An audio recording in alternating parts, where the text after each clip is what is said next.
This thing right here nearly gave me a mental meltdown. Let me show you why. Hey, what's up? I'm Fids. I've spoken a lot about my love for all things Batman, but when the Arkham games came out, they were a game changer for me. No pun intended.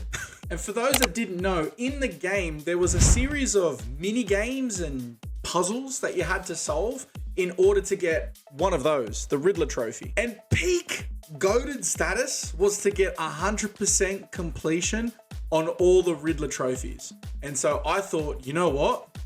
We're gonna make one. Now this build, I actually started doing at the same time as the grapple gun, but I had so many issues with the build. Let me tell you what happened. I actually stumbled across the file on printables. The file looked easy enough. There was a couple of different parts to it. There was the main base. There was 3 sets of gears. There was also the question mark. There's top and bottom parts. And then there's a top and bottom plate that connects the question mark to the actual base itself. I started off by printing the gears, the plates, and the base, and it went really smooth.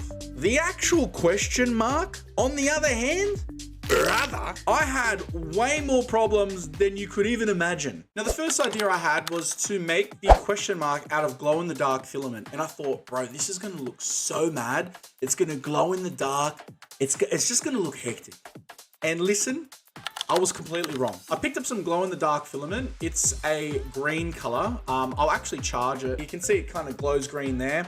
But I started off by printing this, and it broke off actually in the extruder head, and I had to take the whole motor and everything apart, and it was absolutely terrifying. It took me about 8 hours to do it, just to get a little tiny piece of plastic out between the gears. But I learned a lot about how the extruder head works, and it's actually happened again with a different type of filament that I was, prepared to be able to take it apart, and it didn't take me 8 hours the second time around at least. I played around with the different settings and whatnot, and it then made me actually start to think about, is this the right filament I should go with? The more that I thought about it, I realized this is actually crap. The actual quality is really, really bad, and that's by putting it on like the best settings. And I had maybe, I want to say about 8 or 9 different attempts for the question mark, and this is the bottom housing ring. This is that part there, and this literally was the best one that I could get. It's under extruded. It didn't work. So then I started to think about, what about transparent PLA? So I went down that rabbit hole, and this one I actually had a little bit more success, but it was still a little bit more troublesome.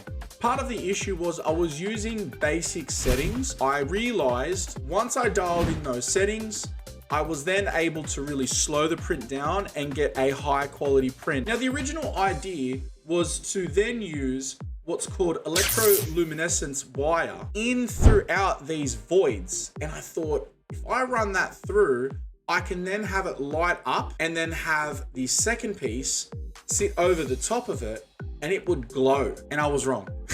It worked.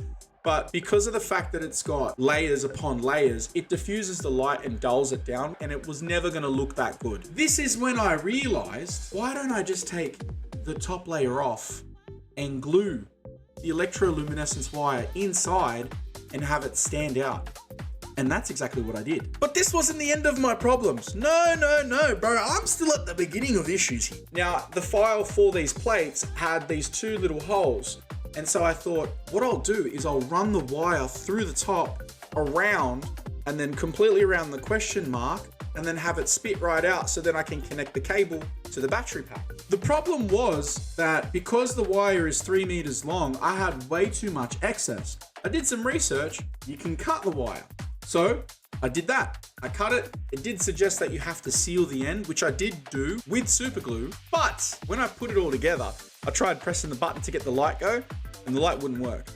I really don't know what the reason behind it not working was, other than I think I either didn't A, seal it properly, or B, I cut it too short. So I had to go and get another wire. Once I came back with the second wire, I realized that there was actually too much to put between these 2 plates and just sandwich in. So I had to create a little bit of a buffer. I created a ring just in Tinkercad to give me a little bit of distance for this and not take away from the design. It actually looks pretty cool in my opinion, and just created this extra little bit of space so I could coil the wire around and not have to cut anything. Now, the next problem I had was this actually goes to a battery pack. And I didn't want this to just sit behind and look all tacky. I actually wanted it to look nice. So to fix this problem, I built a little caddy in Tinkercad to hold onto the battery pack from the back, just so you couldn't see it. Thus beginning my next issue with the actual design of the battery pack. I went through 3 separate designs. The first one was this one. So the idea was to have the battery pack sit in like that and tack it onto the back somewhere so that it could go. The problem was that this part right here, this little arm, was way too long. The rest of it was perfectly fine, but it was just way too long, and I had to go back to the drawing board. So I made a shorter version. In my design, I created another flaw. There's this little step of the panel when I merged it with this plate, and it created a little bit of separation. Whilst this little arm here was shortened, it was actually not long enough to allow it to go over the space and be balanced. It created this like too tight of a squeeze that I literally couldn't get it over. So I thought, no, this isn't working. We need to adjust it yet again. Going from a vertical stack like this to a horizontal stack, I didn't actually have to take up as much space in the back, and I felt like it could be a bit more discreet, allowing me to put the battery pack and still not lift up or look a little bit out of place. So this is what I ended up with. Now that this problem was solved, I could then start beginning the gluing stage. I began by getting all the electroluminescence glued down to the question mark, the top plate, the spacer, and the bottom plate all combined. And this right here is a complete separate piece. So I was able to then go, right, that's done, put it aside. Main issue resolved. Now the base part and the gears, I couldn't glue in straight away. And part of the issue is I wanted to do a little bit of grimy weathering before I even moved on to gluing. If you look at the real estate that I'm dealing with, it's quite a bit of a tight squeeze. I wanted to get the painting done as much as I could externally before I glued it in. I started off by doing base coats of what I call grime paint. What I mean by that is I envision this to be out in the elements. It's got gears, so there's mechanical components, so there's grease and gunk and grime and just yuckiness. So it's out in the weather. So it's gonna have all these little dirty spots associated to it. And so I started by giving myself a little bit of an understanding about where dirt and grime would sit and where it would run from the rain in the elements. Once I did that, I was pretty comfortable with then gluing in the gears. The gears themselves just have a dowel for the big main ones. Middle one has a little pin in the bottom which clips straight in. And then this one is a floating gear for the rear. So then all I did was I just glued them into place, and then that was fine to begin the next stage of the weathering paint. I didn't want this to just be black and gray because it was a little bit too simple. I wanted to really test myself.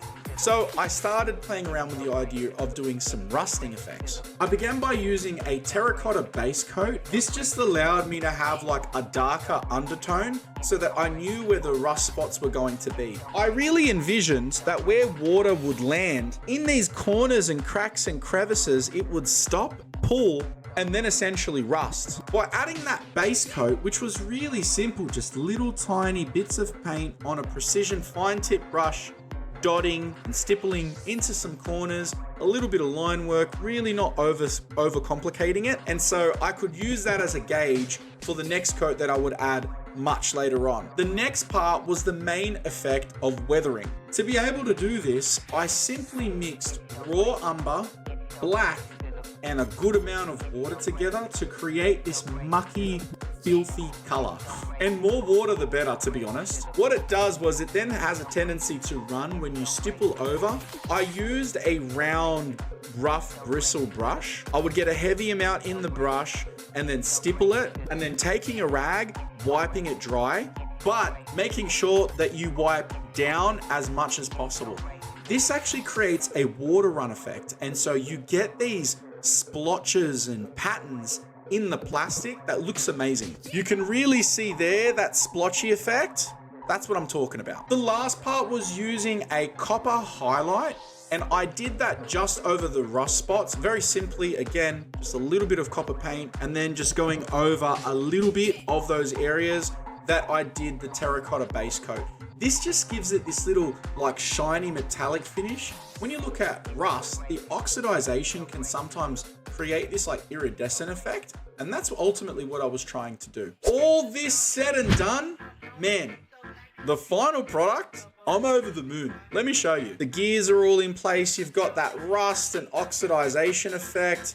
It's actually all over. Also add a good amount of dripping and oxidization in the back. Less is more in my opinion when it comes to weathering and paint. You can always add more later on. The actual wire itself, I like the idea of the Riddler's made this in some sort of a little dungeon space. It's been put together, jerry-rigged. It's not the best in precision, and I really like the idea of keeping that wire out to really sell that look. The overall print time was a little under 23.5 hours, and that's just for the successful prints themselves. And in my opinion, the final product came out great. It definitely challenged me with the overall build in learning more about how the Bamboo P1S works, but also about design. In Tinkercad, going through 3 separate designs for that caddy really helped me boost my skills. So overall, I'm pretty happy.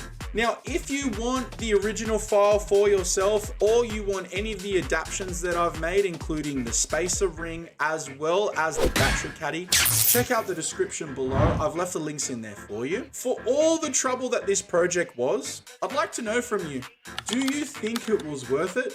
Jump in the comments and let me know. Listen, that's gonna do it for today's episode. I hope you enjoyed it. Until I see you next time, make sure you're looking after yourself. Take care, be safe. All right, peace.